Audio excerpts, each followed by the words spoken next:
Welcome to Lesson 3 of my unit of work. Lesson 3 is based all around being a deadly friend and is relevant to my unit topic of how can I be responsible for my own and others' health, safety, and well-being. So let's dive in. So introduction to the lesson. This would obviously not happen if we were teaching it to a class, but I didn't have any kids readily available for me. So we're going to go through it like this. So it's just for the purpose of this video. So the key learning area is personal development and health, and aiming to teach this to a stage 1 class. So I work in Canberra, so stage 1 is like year 1 for us, but in New South Wales it's year 1 and 2, I think. So the indicators of learning for this lesson are students will be able to acknowledge when their peers, friends, or siblings may need extra assistance and support. Students will be able to understand that not all people feel the same in certain situations, and students will understand the importance of friendship and keeping each other safe. So the success criteria for this lesson, or how students will know that they've achieved these intentions, students will be able to create slogan posters in pairs that will be displayed around the school as reminders to all students to look after each other. And students will have an in-depth understanding about the importance they can have on someone else's well-being and safety. So safety concerns that I've addressed in this, I'll do like half how I would address it to the class and half just a note for teachers on the side. So to the class, I would give them this reminder. This is a safe place to be heard, valued, and appreciated. Our classroom sometimes will deal with some yucky, complex feelings. So if you need to take a break, please quietly walk over to our quiet corner and I will come and check on you. If you need anything extra, we can go to the school counsellor together at break time or I can give a call. So this is just a nice friendly reminder to give the kids before we start something that could be quite complex, whether it's about emotions or emotional regulation or things that could be quite confronting or bring up past traumas or PTSD or things that has happened at home. So a note for teachers, I would ensure that a letter has gone home to parents and guardians and the community about the unit you're teaching, and offer that those guardians support families and community members, whether it's parents, guardians, grandma, grandpa, offer them resources to help support the children at home, because kids come home and have these really complex lessons, and then sometimes parents don't have the resources ready and equipped to support the students in their learning. So I think that's really important, and that's something that I would do before I started any PE lesson or health lesson or anything like that. Okay, so classroom management. So for the purpose of my lesson and for this video, I've added in a little example. So students will be sitting in their usual seating plan. My favorite is groups, so where we have table groups rather than like a U shape or an L shape or just lines. I like to have them in groups. And I like to change my seating plans every sort of 2 to 3 weeks so that they don't always get comfortable and they can't get rowdy and they get to meet all the students in the class. So we'll have an LSA working with Declan, who is my student with ADHD. So he's got a full-time LSA. Students are reminded of our class rules, which will always be displayed on the wall. And students are pre-assigned their working groups and partners. So I have already organize my class into the working groups to do the activities and the partners that they'll be in for the last activity that we do in this lesson. So a check-in. Check-ins are super duper important. I do them both with students, staff, and in my department side job too. So we always do a check-in in a circle, and using the Inquiry facilitation process is the way that I learned to do this. So we always do a check-in to see how everyone's going, just to get a, like we did in our online tutorials, we'll do it to get a feel for how the kids are feeling that day and what's happening for them. So there's different ways that we can do it, and these are just a few examples for my favorite. So I love to do having like some stock photos, and you put a stock photo on the floor, and students can choose photos that represent how they are best feeling today. If you don't have that available to you, you could do a number out of 10 in a fruit, or something that they're excited about learning today, or just the thumb thermometer, which is a really good one too. But these are just some reminders. So I would let the kids know that the circle is a safe, enclosed space, and nothing leaves the circle, and no bad attitudes or behaviour come into the circle. And I guess it has a cultural significance as well. Aboriginal people have always used the circle, and it has cultural significance because it shows that all participants within the circle are of the same status. There's no power, there's no hierarchy in a circle. You're all the same eye level, so you're all the same status. So diving into the lesson, the first thing that I would like to do is gauge the kids' knowledge of this sort of emotional response and identifying of situations. So a brainstorm with the whole class is a really great idea to do this with. So the brainstorm question I've given the kids to think about is, what is a situation you think you might need to help a friend in? And I guess some prompt or example situations are, you see a friend fall over or hurting themselves, falling off equipment like the monkey bars. You can see any other person being bullied, seeing someone that has no one to play with, or seeing someone that's crying. So we ask them to identify these situations to gain their knowledge of when it is time to intervene. So following on from this question, so this will be a whole class brainstorm that I would do with everybody and try and get everyone involved. A really cool way that I did this in my last placement is have paddle pop sticks with all the kids' names on there and just call out people on the paddle pop stick. And if they were shy, didn't have an idea, that they could pass. But that way, at least everybody is getting the opportunity to involve themselves in the discussion. So after we have the brainstorm on the board, there will be all the scenarios on the board. So in small groups that I've already assigned for them, so no more than 3 students per group, I will assign them also a scenario that we've come up with. So we're looking to get around, I guess, at least 10 scenarios, but if not 8, and if they can't come up with that many, then I can give some example ones as well. So in the groups that I've already assigned them, they'll go back to their desks and they will get allocated their scenario. And in their group, they need to decide on the appropriate actions to take within these scenarios, so solutions to give to how they would act if they saw this happening. And all actions and responses, I'd like them to be written down in each student's book and to be collected as a formative assessment. Just so that it includes their literacy, they've got their writing there, and they've also sat down, did some group work, some collaboration, and in a small amount of time. I wouldn't give them any more than 12 minutes for this because I think that's plenty of time for quite an easy task. And for students who need a little bit of extra support, I'll be walking around the classroom, and we'll also have Declan Telesay walking around the classroom as well. The next part of the lesson is investigating a traditional Dreamtime story of Tillich the Frog. So this is crossing off those cross-curriculum priorities of Aboriginal culture and history, but also bringing in a little bit of local knowledge if it's localised to that area. And this is something that I do with all my classes as a Wiradjuri and Darug educator.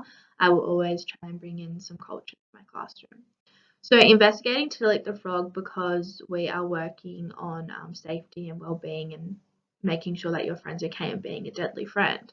So the story of Tillich I chose because it talks about collaboration, teamwork, and helping a friend in need.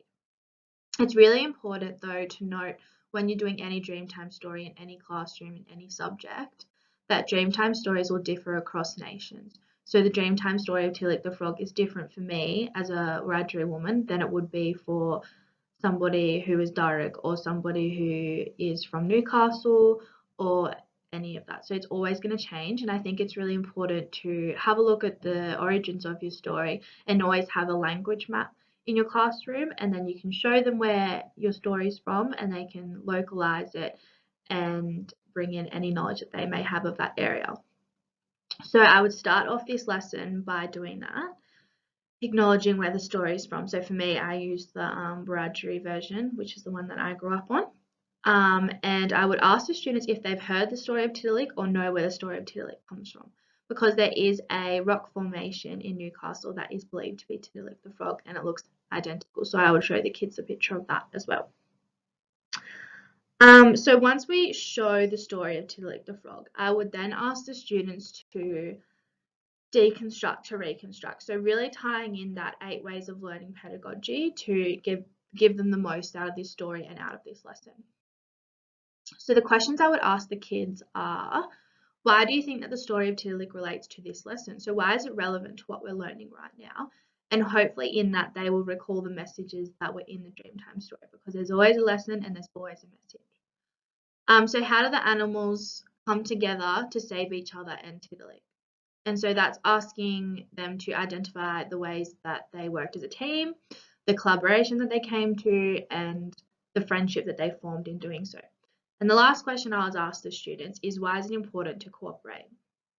And this would be a really, really good, I guess, area to incorporate any of those school values that are relevant to that school. So all schools have different ones, and to really incorporate all those values into this lesson and into this story. So they're deconstructing a traditional Dreamtime story to kind of reconstruct it to explain what this Dreamtime story has its relevance to modern day, what the Dreamtime story has the relevance to the lesson that we're learning, and to their identification of emotions and being able to identify others' emotions.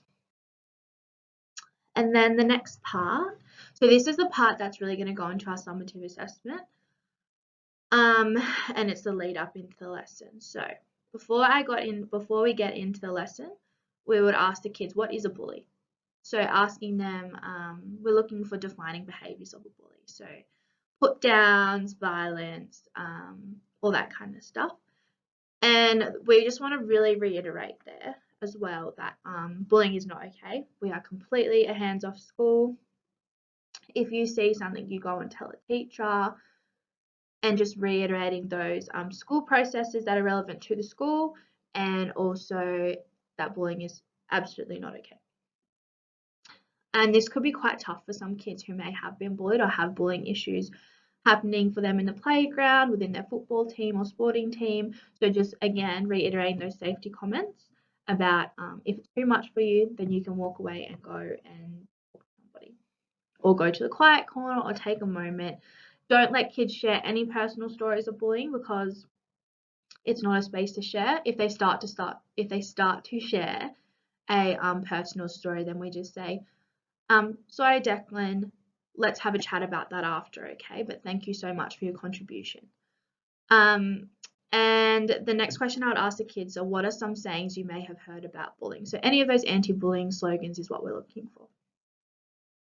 So example slogans are here: come and play with me, include, not exclude, no go tell, no put down zone, be a friend, or stop it, I don't like it. Any of those sort of things that they've heard around the school, on TV, if you have the posters that the ACT or probably all of Australia government gave out, just things like that. So the task. In the assigned partners that I've already assigned for my students, you are going to produce an anti-bullying slogan using one of the slogans that we've spoken about, one that you've made up, or one that you've seen somewhere else. And we are going to create some really cool posters.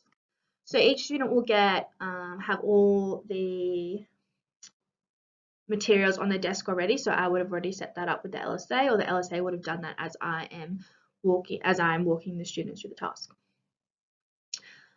So each poster must include the slogan itself, lots of color. It can use different arts materials. So I was thinking we could have like a little bit of glitter, some already cut out pictures, because I don't really want kids using their scissors, because that's going to take away from a lot of the time that we have allocated. And they must show me a draft of their poster, one, to make sure it's appropriate, and two, it gives them that sort of practice example. And I want to use these posters as a summative assessment, but also to be produced and stuck around the school. So it's a whole school initiative, starting in the classroom and then pushing back out. So I have one that I prepared earlier, and this one just says, take a stand, lend a hand. So these are the kind of posters that I'd want the kids to be creating, and then we'd laminate them and put them around the school with their name on it. So we go through some really complex emotions within this, not so much within this lesson, but the lessons beforehand have quite complex emotions in them. So I think a really nice way to close off this lesson, and this lesson has been a little bit more about some hands-on activities, some tying in different multimedia, different cultural perspectives, different morals, and identifying situations where a friend might need help. So I think a really nice way to finish and tie this off is random acts of kindness, or in this case, random messages of kindness. So I would go around with a post-it note for each student and ask them to write a sort of, I think no more than 5-word random thing to say to one of their peers, but completely anonymous except for their peer's name. So I used more than 5 words. But an example of this would look like this little note here, and it just says on there, I really like how you say good morning every day. So that would obviously be to the teacher or to a friend if they say good morning every morning. And they'll be handed to the teacher as they go out for their recess, and I would go around during recess time and put the students who have their name on their desk, so they come back and they have a really nice message waiting for them. Again, in this, we just have to make sure that we're saying no rude messages will be tolerated. And if we do find out if there's a rude message, then we would go through our usual discipline rules. So that's my whole lesson. I would need about an hour for this lesson, I think, definitely when we go around doing the crafts and everything, plus watching the video and the class discussion. So this lesson is more of a discussion piece rather than lots of content heavy work. And so I think this is one of the lessons that's really important because I think it will stick by. I think those anti-bullying slogans will really stick with them because then they get that sense of pride when they walk around the school hallways and they tell mum and dad or whoever's at home.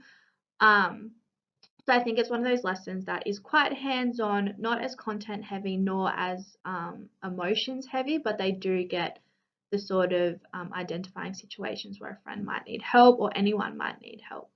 And this will then go back to their 5-hand finger trust people as well. So I think it all ties in together. Thank you so much for listening to me. I'm so sorry if it goes for too long. And that's all. Thank you.